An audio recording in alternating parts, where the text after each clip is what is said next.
Promo Tamil viewers எல்லாருக்கும் வணக்கம்.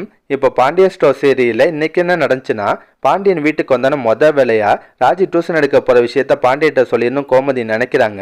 ஆனால் பாண்டியன் வீட்டுக்கு வரும்போது செம்ம டென்ஷனாக தான் இருக்காரு. ஆமாங்க, கடையில் ரெகுலராக கடனுக்கு பொருள் வாங்குறவங்களாம் இருப்பாங்கல்ல, இந்த ஹோட்டலுக்காரங்க அந்த மாதிரி, அவங்க யாருமே ஒழுங்காக காசை திருப்பி தள்ள போல. அதனால பாண்டியன் செம்ம டென்ஷனாக இருக்காரு.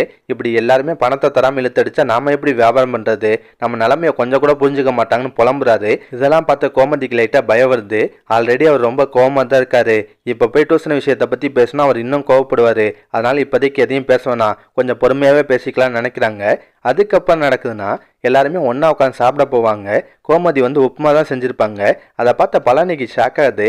என்னக்கா உப்புமா செஞ்சுருக்க, எனக்கும் உப்புமாக்கும் சுத்தமாக செட் ஆகாது, எனக்கெல்லாம் வேணாம்னு சொல்லிட்டு கிளம்ப போகிறாரு. ஆனால் பாண்டியன் விட மாட்டார்.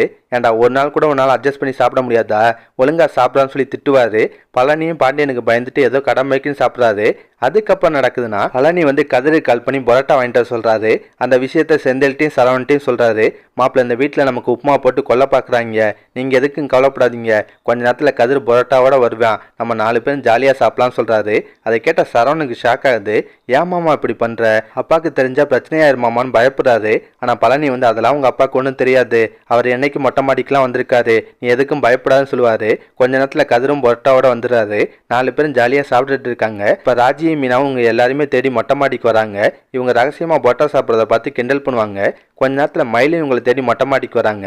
ஆனால் இவங்க ரகசியமாக பரோட்டா சாப்பிட்றத பார்த்தோன்னா மயிலுக்கு ஷாக் ஆகுது. மாமாவுக்கு தெரியாமல் இப்படிலாம் பண்ணுறது ரொம்ப தப்புன்னு அட்வைஸ் பண்ணுவாங்க. அது மட்டும் இல்லாமல் கடப்பலகாரத்தை சாப்பிடாதீங்க எத்தனை தடவை சொல்கிறேன், ஏன் கேட்கவே மாட்டீங்கன்னு கோவப்படுறாங்க. இப்போ ராஜி நறுக்குன்னு ஒரு கேள்வி கேட்குறாங்க. அக்கா, நீங்கள் கூட தான் இன்றைக்கி தேட்டருக்கு போய் பாப்கார்ன் கூல்ட்ரிங்க்ஸ்லாம் சாப்பிட்டீங்க, அதெல்லாம் என்ன வீட்டில் செஞ்சதா, அதுவும் கடப்பலகாரம் தானே சொல்கிறாங்க.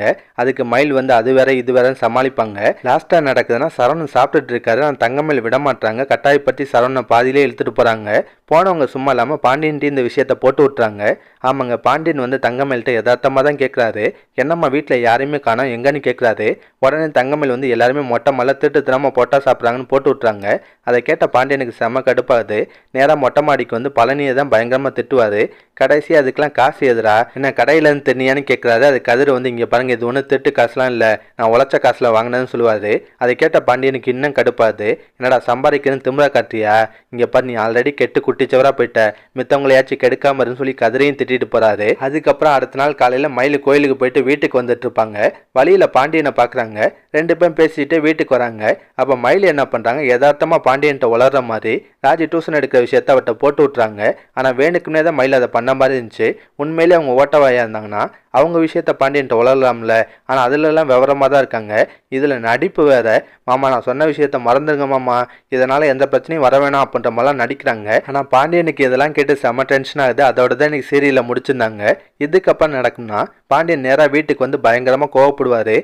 ராஜிட்ட, ஏன்ப்பா நான் அவளை சொன்ன பின்னாடி நீ திரும்ப டியூஷன் எடுக்க போனால் என்ன பார்த்தோம், அப்போ எனக்கு என்ன மரியாதை இருக்குன்னு சொல்லி திட்டுறாரு. அப்படி மீனாவை பார்த்து, உன்னால தான்ப்பா எல்லா பிரச்சனையும், நீ வந்த பின்னாடி தான் இந்த வீடே கெட்டு போச்சு, எல்லா பிரச்சனையும் காரணம் நீதான்ற மாதிரி திட்டுறாரு. கடைசியாக கோமதிட்டையும் உண்மையை மறைச்சதுக்காக கோவப்படுவார்.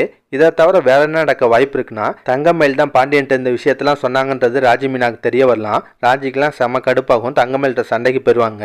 அக்கா, உங்களுக்கு ஏங்க அந்த தேவையில்லாத வேலை, நாங்கள் அவளை கெஞ்சி மாமாட்ட போய் இந்த விஷயத்த போட்டு விட்டீங்கல்ல, உங்களை மாதிரி குடும்பத்துக்குள்ளே கலகமுற்ற ஒரு ஆளை நான் பார்த்ததே இல்லைன்னு சொல்லி நறுக்குன்னு திட்டுவாங்க. தங்கமேல் அதை ஒரு பிரச்சனையாக்கவும் வாய்ப்பு இருக்குது. என்ன நடக்குதுன்னு வெயிட் பண்ணி பார்ப்போம். இதெல்லாம் பற்றி உங்கள் கருத்தை நான் மறக்காமல் கமெண்ட்டில் சொல்லுங்கள். இந்த வீடியோ பிடிச்சுன்னா ஒரு லைக்கை தட்டுங்க. நம்ம சேனல் ப்ரோமோ தமிழ் ரிவ்யூ இதுவரை சப்ஸ்கிரைப் பண்ணலாம், ப்ளீஸ் சப்ஸ்கிரைப் பண்ணிக்கோங்க. நான் உடனே சீரியல் அப்டேட் கொடுத்துட்டே இருக்கேன். Bye guys.